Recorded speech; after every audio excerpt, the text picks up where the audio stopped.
Russia's top diplomat on Sunday defended his nation's military operations in Ukraine and said Russian-occupied parts of that country holding widely criticized referendums could receive Russia's, quote, full protection if annexed by Moscow. This was Russian Foreign Minister Sergei Lavrov's response when asked if Russia would have grounds for using nuclear weapons to defend annexed regions of Ukraine. The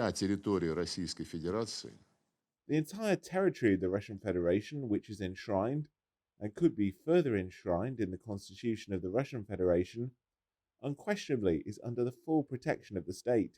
That is absolutely natural, and all of the laws, doctrines, concepts, and strategies of the Russian Federation apply to all of its territory. Russia calls its actions in Ukraine a special military operation aimed at demilitarizing its neighbor and removing what it calls dangerous nationalists in Kyiv. And residents of Russian-held parts of Ukraine cast ballots on Sunday on whether they wanted to join the Russian Federation, the third day of polling. Ukraine and the West have called the votes a sham effort to illegally acquire territory conquered by Russia since the start of its invasion in February. Kiev and its Western allies fear that Moscow could portray acts to retake the territories and reunify the country as an attack on Russia itself.